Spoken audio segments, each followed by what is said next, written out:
کہانیاں ہیں، دیکھتے کیوں نہیں؟ ایک روٹی کا ٹکڑا، ایک روٹی لے کے آؤ، ہاں اس پر سب کا کنٹرول ہے۔ اگر گیہوں کی روٹی ہے تو کسان نے بویا ہوگا، فصل اگایا ہوگا، کٹائی کیا ہوگا، اس کے بعد بازار میں گیہوں آئے ہوں گے، وہاں تک بھی کتنے گیہوں آپ کو خریدنا ہے وہ آپ کا اختیار ہے۔ 1 کلو لینا، 2 کلو لینا آپ لو۔ آٹا باریک پسوانا ہے، موٹا پسوانا آپ کا اختیار ہے۔ آٹے کے بعد روٹی بڑی بنانا ہے، چھوٹی بنانا ہے، آپ کا اختیار ہے۔ تیل والی بنانا ہے، سوکھی بنانا ہے، آپ کا اختیار ہے۔ روٹی بیل کر کے بنانا ہے، ہاتھ سے مار کے بنانا ہے، آپ کا اختیار۔ روٹی پوری بن گئی، لقمے 4 کر کے کھانا ہے کہ 6 کر کے کھانا ہے، آپ کا اختیار۔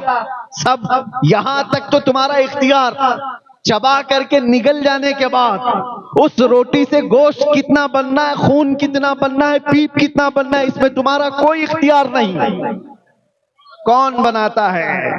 اس ایک روٹی سے گوشت بھی بنتا ہے، خون بھی بنتا ہے، اور فضلہ بھی بنتا ہے، جسم کی جو ضروریات ہیں، منی کے قطرے بھی بنتے ہیں۔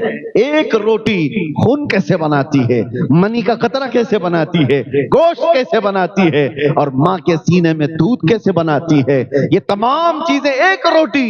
پتہ یہ چلا جب تک منہ سے باہر ہے میرا کنٹرول ہے، منہ کے اندر جانے کے بعد خالق کائنات کے نظام میں چلا جاتا ہے۔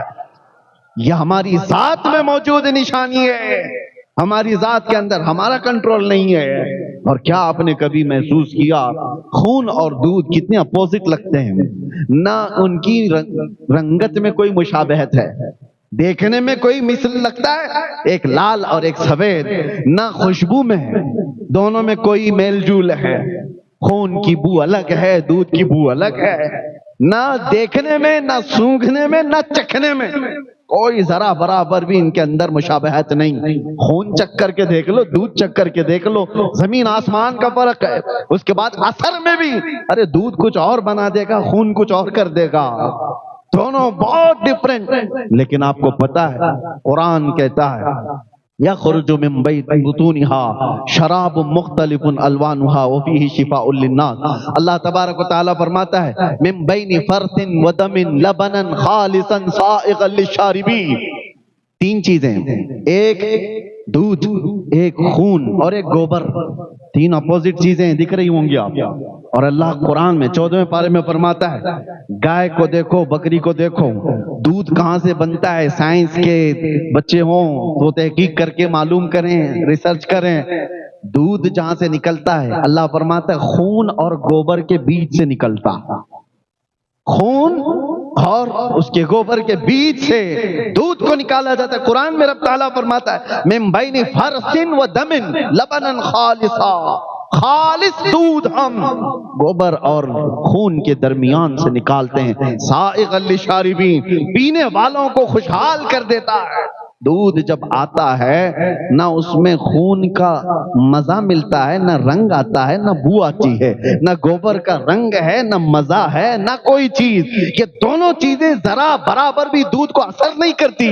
تم بھی اپنے ہاتھ میں لے کر کے دودھ یا ایک پیالے میں لے کر کے بیٹھو اور دوسرا پیالہ گوبر کا، تیسرا پیالہ خون کا، اور اس کے بعد تینوں کو ملا کر دودھ اس میں سے نکال کر کے دکھا دو، تب تمہاری قدرت پتہ چل جائے گی۔ ایک پیالے سے میں دودھ کو ان غلاظتوں سے الگ نہیں کر سکتا، اگر ان غلاظتوں سے کوئی الگ کر سکتا ہے تو وہ ایک ہی طاقت ہے، رب ذوالجلال۔ اللہ تبارک و تعالی ان غلاظتوں سے بھی پاکیزگی کو نکالتا ہے، اور یہ اس کی قدرت کے دلائل میں سے ہے۔ قرآن عظیم میں اللہ نے فرمایا، اور پھر طاقت و قوت کی بات، دنیا بہت کچھ آج ترقی کر چکی ہوگی، یہ گھاس پھوس سے نکل کر کے اب آسمان سے بات کرنے والے عمارتوں میں آ گئے، لوگوں نے یہ سوچ لیا کہ اب اڑنے والے طیارے، پرندے کی شکل میں جیٹ، ساری چیزیں ہم نے بنا لی ہیں، دنیا کو ہم نے گھنٹوں میں نہیں منٹوں میں طے کرنا شروع کر دیا۔ لیکن یہ سب چیزیں ہونے کے بعد آج تک پوری کائنات میں کسی نے یہ دعویٰ نہیں کیا کہ میں کسی کی جان بھی ڈال سکتا ہوں۔ یہ ایک چیز ایسی ہے جو انسان مرتے دم تک بلکہ قیامت تک اس کو نہیں کر سکے گا. کیوں؟ قرآن میں اللہ تعالیٰ فرماتا ہے کہ یہ انسان کی بات تو چھوڑو، رب تبارک و تعالیٰ یہ فرماتا ہے وَمَا قَدَرُ اللَّهَ حَقَّ قَدْرِهِ.